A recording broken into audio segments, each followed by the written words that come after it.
Bringing New Life to Mount Auburn Cemetery by Don Lyman. A few years ago, herpetologist Joe Martinez and Watertown Conservation Commission member Patrick Fairbairn were observing spring spotted salamander migrations at Dell Pond, Mount Auburn Cemetery's only vernal pool. Unlike other vernal pools, which typically resound with choruses of male frogs calling for mates in the spring, Martinez said he was struck by the complete silence of Dell Pond. We wondered if it was possible to bring in some spring-breeding frog species to bring a bit more life to the place, said Martinez. So in 2011, Martinez and Fairbairn submitted a proposal to Mount Auburn Cemetery to reintroduce spring peepers, gray tree frogs, and American toads to the cemetery.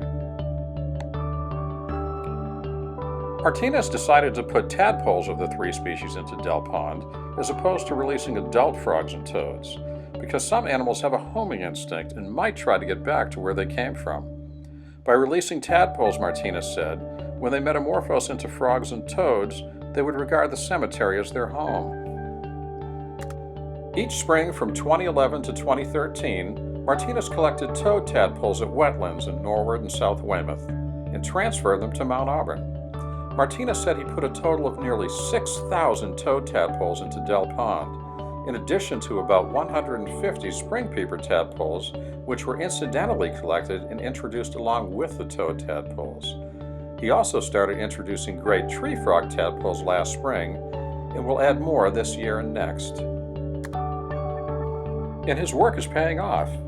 Martinez said newly metamorphosed toads from breeding Mount Auburn toads were first seen in 2014, not only at Dell Pond, but also at Halcyon Lake, a permanent water body in the cemetery. And this is the second year in a row Martinez has heard spring peepers calling at Dell Pond and seen adult toads in the area.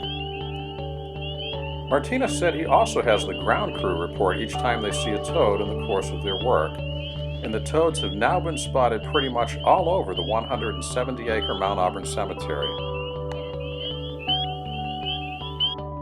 The project is important on several levels, said Martinez, including increasing the local biodiversity of a unique urban nature reserve, enhancing the visitor experience by allowing visitors to hear frogs calling in the spring and possibly observing the animals throughout the spring and summer, and as an educational resource for local schools.